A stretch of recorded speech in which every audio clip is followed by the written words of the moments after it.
नमस्कार छात्रों, आप सबका हार्दिक स्वागत है। आज हम गुरुबाणी के शेष 3 पदों का अध्ययन करेंगे। शुरुआत करने से पहले मैं गुरुबाणी के पहले 2 पदों के मुख्य मुद्दों को एक बार दोहराती हूँ।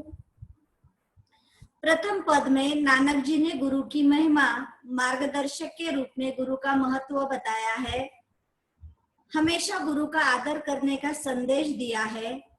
दूसरे पद में नामस्मरण का महत्व नानक जी ने हमें बताया है। अब हम तीसरा पद देखते हैं। मनरे अहिनिसी हरिगुण सारी, मनरे अहिनिसी हरिगुण सारी, जीन खिनु पलु नामुन बिसरे ते जन विरले संसारी, ज्योति ज्योति मिलाइए सुरति सुरति संजोगु, ज्योति ज्योति मिलाइए सुरति सुरति संजोगु, हिंसा हऊ में गतु गए नाही सहसा सोगु, गुरुमुख जिसु हर मनी बसे तिसु मेले गुरु संजोग। अब हम शब्दार्थ देखते हैं। अहिनिसी मतलब दिन रात, हरि मतलब ईश्वर, खिनुपलु मतलब हर पल, नामो मतलब नाम, बिसरे मतलब भूलना, विरले विशिष्ट लोग, संजोगु तल्लीन होना, हऊ में हृदय में, सोगु समझदार, तिसु उसे, मेले मतलब मिलना। अब स्पष्टीकरण देखते हैं। नानक जी कहते हैं कि हे मन, तू दिन रात भगवान की भक्ति कर। भक्ति में शक्ति होती है। हर व्यक्ति अपनी क्षमता के अनुसार अपने आराधक की भक्ति करता है। कोई पूजा अर्चना के माध्यम से तो कोई व्रत उपवास के माध्यम से भक्ति में तल्लीन होता है। जो पल भर के लिए भी भगवान का नाम स्मरण करना न भूलते हो, ऐसे लोग संसार में विरले ही होते हैं। ये लोग हर पल भगवत भक्ति में ही व्यतीत करते हैं। ईश्वर की भक्ति में ये इतने तल्लीन हो जाते हैं कि अपने इर्द गिर्द का इन्हें एहसास ही नहीं रहता। जैसे महाराष्ट्र के संत गोरा कुंभार जी, ये मिट्टी के बर्तन बनाने का पैतृक व्यवसाय करते थे। एक बार मिट्टी को रोनते हुए वे भजन गा रहे थे।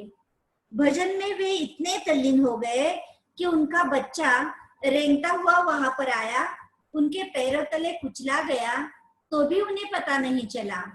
इस प्रकार भक्ति में तल्लीन होने वाले लोग संसार में बहुत कम मतलब विरले हैं। कवि कहते हैं, अपना ध्यान उस परमात्मा में लगाओ, ज्योति ज्योति मिलाई है मतलब अपनी आत्मा रूपी ज्योति उस परमात्मा रूपी ज्योति में मिलाओ। सूरति सूरति संजोगु मतलब सूरत से सूरत मिलाओ, उसकी ज्योति से तुम भी प्रकाशित हो जाओ, भगवान से एक रूप हो जाओ, एकाकार हो जाओ, पूरी तरह से भगवान के प्रति लीन हो जाओ। इससे साधक अंतर्बाह्य परिवर्तित हो जाएगा, मन विकार रहित हो जाएगा, मन से माया मोह अहंकार चला जाएगा, हिंसा का भाव हृदय में नहीं रहेगा, मन में कठोरता के बजाय कोमलता आ जाएगी। नानक जी कहते हैं कि जब तक तुझ में अहम भाव या मैं मेरा मेरी की भावना रहेगी, तब तक तुझे प्रभु के दर्शन नहीं होंगे। कहते हैं कि अहंकार भक्ति में बाधक है। मन में ईश्वर का प्रेम और अहंकार एक साथ नहीं रह सकता। इसलिए तो संत कबीर जी कहते हैं, जब मैं था तब हरि नहीं, जब हरि है मैं नाही, प्रेम गली अति सांकरी, या में दोन समाही। समझदार लोग इस बात को भलीभांति जानते हैं। जिसके हृदय में भगवान के नाम की माला पहन ली, अर्थात जो दिन रात नाम स्मरण करता हो, उसे ही प्रभु के दर्शन होते हैं। नानक जी कहते हैं, जिसके मन में, मुख में दिन रात भगवान का नाम स्मरण होता है, जिसके हृदय में ईश्वर बसता है, इसु मेले गुरु संजोग, अर्थात उसे संजोग से ईश्वर का साक्षात्कार कराने वाले गुरु प्राप्त होते हैं।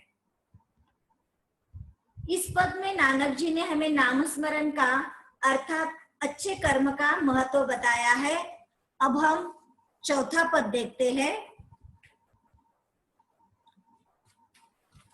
तेरी गतिमिति तू ही जाने, क्या को अखी वखाने।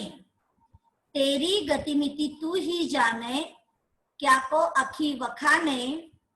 तू आपे गुप्ता आपे प्रगटू आपे सबरंग भाणे। साधक सिद्ध गुरु वहु चेले, खोजत फिरई फरमाने। साधक सिद्ध गुरु वहु चेले, खोजत फिरई फरमाने। समय बधु पाई यह भिक्षा, तेरे दर्शन कऊ कुरबाने। उसी की प्रभु खेल रचाया, गुरुमुख शोभी होई। उसी की प्रभु खेल रचाया, गुरुमुख शोभी होई। नानक सब जुग आपे वरते, दूजा और न कोई। अब हम शब्दार्थ देखते हैं। गति मतलब अवस्था, मिति मतलब शक्ति, आखी आंखों से, वखाने वर्णन करना, बखान करना, आपे स्वयं, गुप्ता गुप्त होना, अप्रकट होना, भाणे अच्छा लगना, सिद्ध सिद्धि प्राप्त करने वाला व्यक्ति, चेले मतलब शिष्य, समही के समान, वधु मतलब नाम स्मरण, यह कुर्बाने करवा देना, वरते विद्यमान रहना। अब हम इस पद का स्पष्टीकरण देखते हैं। नानक जी कहते हैं, हे प्रभु तुम कैसे हो, तुम्हारी शक्ति कितनी है, तुम्हारी अवस्था कैसी है, यह सब तुम ही जानते हो। अपनी शक्ति के सब रहस्यों को केवल तुम ही समझते हो। का कोई आखी वखाने मतलब तुम्हारी शक्ति का वर्णन कोई नहीं कर सकता, तुम तो अवर्णनीय हो। तुम स्वयं गुप्ता मतलब गुप्त अप्रकट हो और प्रकट भी हो। तुम सगुण रूप में भी हो और निर्गुण रूप में भी हो। तुम कब कहाँ दिखाई देते हो और कहाँ लुप्त हो जाते हो, कोई नहीं जान सकता। आपे सब रंग भाणे अर्थात सृष्टि के सभी रंग आप ही हो। चराचर सृष्टि के अंतर्गत जो विविधता है उसमें तुम ही विद्यमान हो। सब कुछ तुम्हारी इच्छा के अनुसार ही होता है। तुम सृष्टि के कण कण में व्याप्त हो। तुम्हारे अनेक रूप है, अनेक रंग है, अनेक नाम है। सामान्य मनुष्य तुम्हारे इन रूपों को नहीं समझ सकता। साधक मतलब साधना करने वाले भक्त, सिद्धि प्राप्त करने वाले सिद्ध, असंख्य गुरु, अनेक शिष्य तुम्हें ढूंढते फिरते हैं। मंदिर मस्जिद गिरजाघर में तुम्हें खोजते फिरते हैं। कोई मूर्ति में, कोई भजन कीर्तन में, तो कोई नाम स्मरण में तुम्हें पाने का प्रयास कर रहे हैं। संत कबीर ने इन लोगों को परमात्मा से साक्षात्कार का मार्ग बताते हुए कहा है, मोको कहाँ ढूंढे रे बंदे, मैं तो तेरे पास में।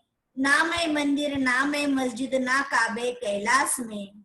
खोज होए तुरंत मिल जाऊं एक पल की तलाश में। अर्थात सृष्टि के हर जीवात्मा में भगवान का निवास है। ऐसे अमर अविनाशी परमात्मा के दर्शन कौन पा सकता है?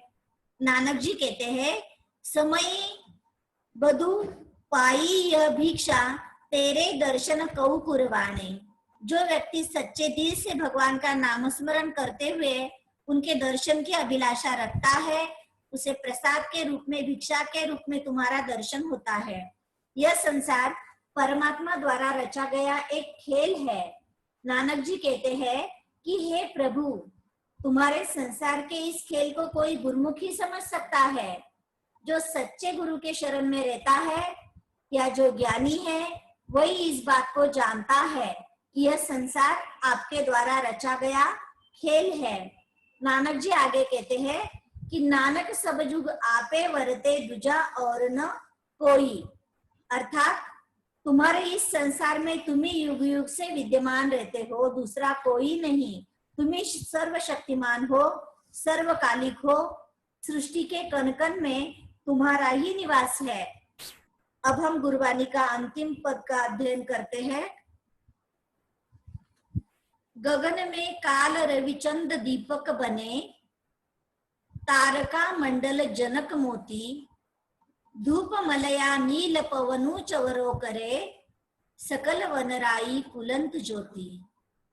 कैसी आरती होई भवखंडना तोरी आरती, अनाहत शब्द बाजत भेरी। अब हम शब्दार्थ देखते हैं। रविचंद मतलब सूर्य और चंद्रमा, तारका मंडल ग्रह तारे, मलया नील मलयगिरी पर्वत से बहने वाली हवा, पवनु पवन हवा, चवरो चवर झुलाना हवा देना, सकल मतलब संपूर्ण, वनराई जंगल के वृक्ष, पुलंत मतलब फूल चढ़ाना, भवखंडना मतलब परमात्मा, अनाहत मतलब अनहद नाद एक आध्यात्मिक ध्वनि, भेरी मतलब बड़ा ढोल। अब इसका स्पष्टीकरण देखते हैं। बच्चों, आप जानते ही हैं कि परमात्मा के सगुण रूप को मानने वाला भक्त अपने आराध्य की पूजा करते हुए भगवान को नहलाते हैं, रंग बिरंगे वस्त्र पहनाते हैं, कुमकुम तिलक लगाते हैं, फूलों की माला अर्पित करते हैं, सुगंधित धूप जलाते हैं, थाल में दीपक रखकर आरती उतारते हैं और मीठे पकवानों का भोग चढ़ाते हैं। गुरु नानक जी कहते हैं कि यह सब बाह्याडंबर है। इस प्रकार की पूजा करने की कोई आवश्यकता ही नहीं है, क्योंकि संसार में प्रकृति के माध्यम से दिन रात महान आरती हो रही है। गगन यानी आकाश रूपी बड़े थाल में प्रकृति ने सूर्य चंद्र रूपी दीपक रखे हुए हैं। समग्र तारका मंडल के तारे हीरे मोती के रूप में इस थाल में सजाए हुए हैं। धूप मलया नील पवनु चवरो करे, अर्थात मलयगिरी पर्वत से बहने वाली सुगंधित हवा परमात्मा के लिए धूप का काम कर रही है। कहते हैं कि मलयगिरी पर्वत पर केसर और चंदन के वन हैं, इसलिए वहां से बहने वाली हवा सुगंधित होकर बहती है, जो प्रकृति द्वारा जलाया गया धूप है।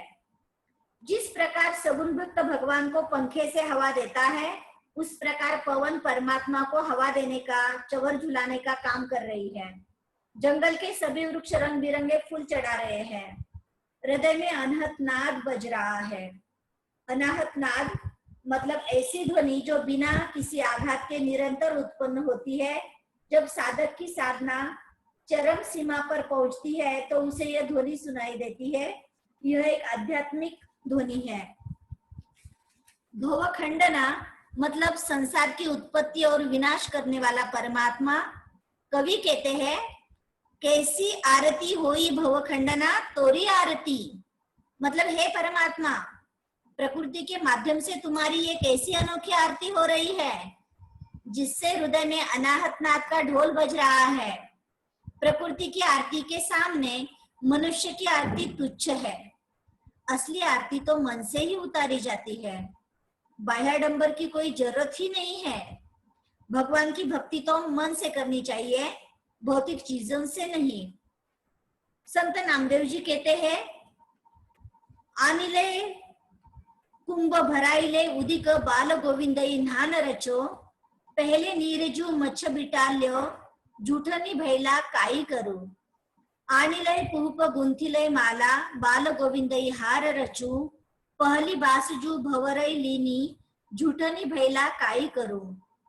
आनिलय तंदुल रांधिलय शीरो, बाल गोविंदई भोग रचू, पहली दूधजू बछा बिटाल्यो, झूठनी भैला काय करू। अर्थात नामदेव जी भगवान को नहलाना चाहते हैं, माला अर्पित करना चाहते हैं, खीर का भोग लगाना चाहते हैं, लेकिन ये पहले से ही बिटालो मतलब अशुद्ध है।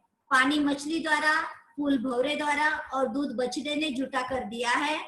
वे सोचते हैं कि ऐसी कौन सी पवित्र चीज है जो मैं भगवान को अर्पण करूं।